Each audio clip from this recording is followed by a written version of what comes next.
Last week on was Melfest semi-final 3 in Norkoping. Four more acts advanced, 7 went, 3 got eliminated. We're going to go through them now. First and foremost, this was the weakest semi-final in every aspect. Absolutely. Like, this is Melfest. Like, all of the semi-finals you expect to be really, really good. And this one just isn't. Like, it was such a poor semi-final. You can see why they didn't put this semi first. Like, why they didn't make this semi the first. Because can you imagine what everyone's idea of this year's Melfest would be if this was first? Such an average semi-final. This was the easiest semi-final to qualify from. God, I mean, these 7, I'm surprised they were grouped together, because if you could take 7 songs from the first 2 semi-finals and put them around, and just probably about 2 or 3 songs from the first 2 that, if you swap them out with other ones, would qualify. Yeah, I know, 100%. We'll go through them one by one quickly then. So first up was Zaraha, or Sarah Larson, with Kazungo Zungo. She made the cardinal sin for me. If you're gonna dance and have backing dancers, match them, don't let them outshine you. And she got totally outshined by her dancers. The singing was It's a weird song, like a really weird song. I get a little bit like but it reminded me a little bit of was it Haba Haba from everyone said Haba Haba from Norway, but Haba Haba, a poor version of it. I actually had to Google what Kazungo Zungo meant, and it meant dizziness. So you give me dizziness. That doesn't translate into good English either. Sense. That's one of my favourite things about Eurovision songs, just lyrics that make absolutely no sense. Which you get a lot. 2011. Yeah.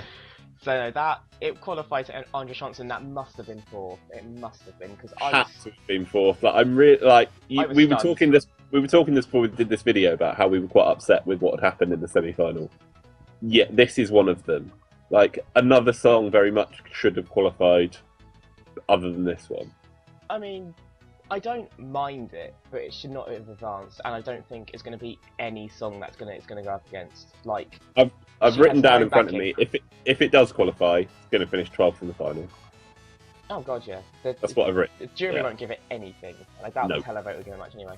Song 2, Swing Fly, featuring Helena Guitarra with You Carved Your Name. Now, this started off good. She is really good, and Swing Fly was awful.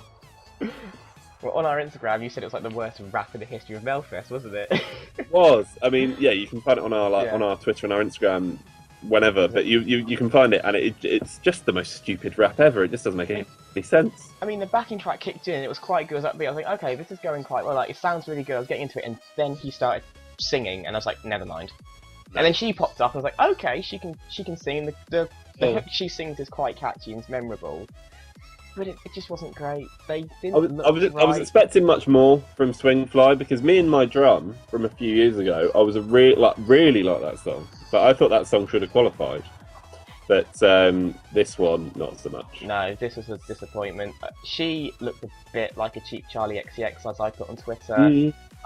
She can sing, but she didn't look right. Same with him. Like, his random shouting when she was singing was off, and the whole thing was just a bit of a mess.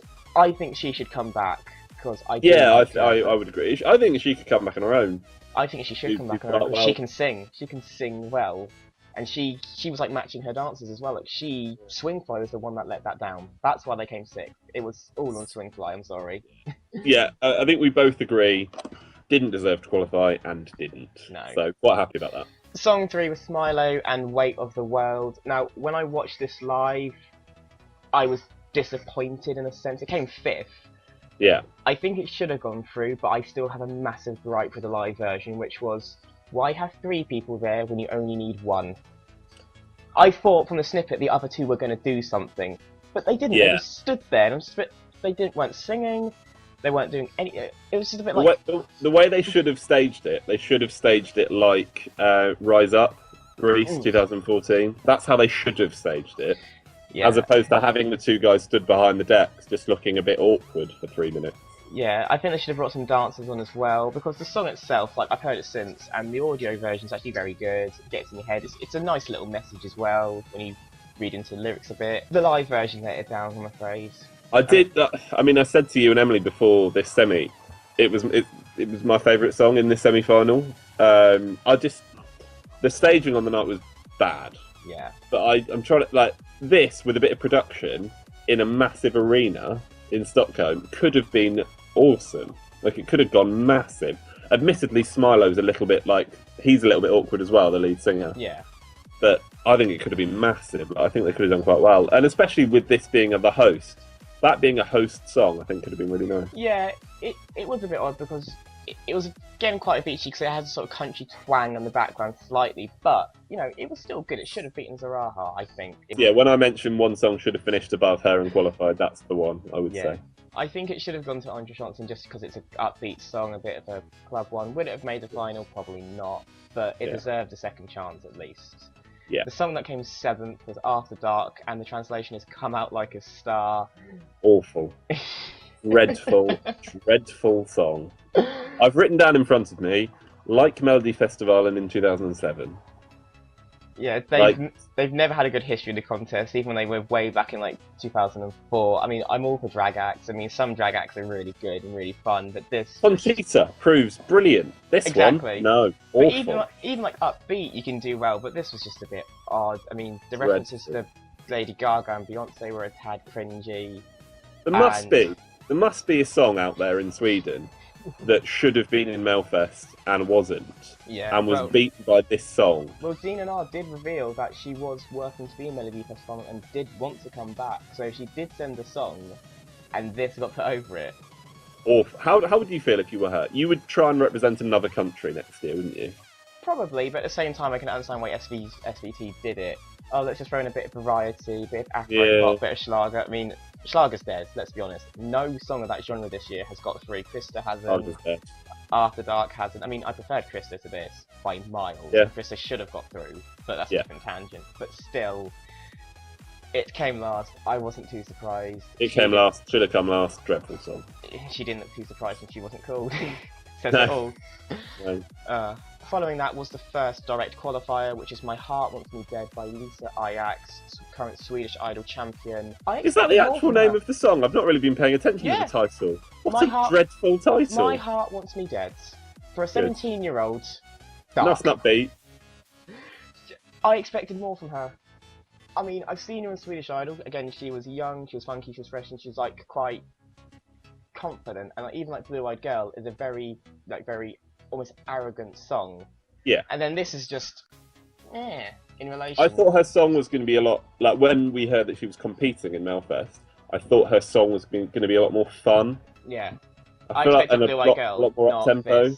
Yeah, it's dull. That's the word. It's dull. It's fairly middle of the road. It's fairly average. This would fit in the UK final. Lisa Ajax's song. It's fairly average.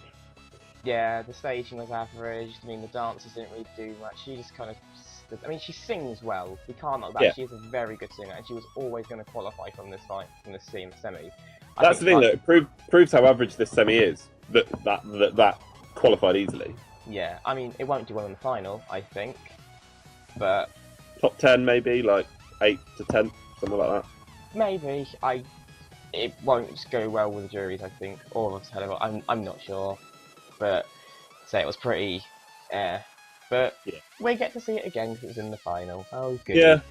Song 6 was the second of the Andrea Johnson picks, which was Boris René with Put Your Love on Me. Obviously he's very quite known because he's the footballer, now singer. This was my favourite and this is my winner. I've done no research. You should do your reseach. Good thing he used to be a footballer. Well, he currently is. He plays in the Swedish second tier. This has made me like him even more. I've already got written in front of me in like big capital letters, really good for this song. But I like him even more now. I mean, I love this song. This is like my style of music. I am the sort of funky, downbeat and all that. I mean, him in his little suit and hat. He sang well. I mean, his dances were fantastic. You could tell he was loving every second. This should have gone straight through. With his whole act, like you mentioned, his hat and his dance and stuff, it reminded me a lot of Guy Sebastian last year. Yeah. Quite similar to that, but it's so much fun. Like, it's a song like his that made me fall in love with Eurovision.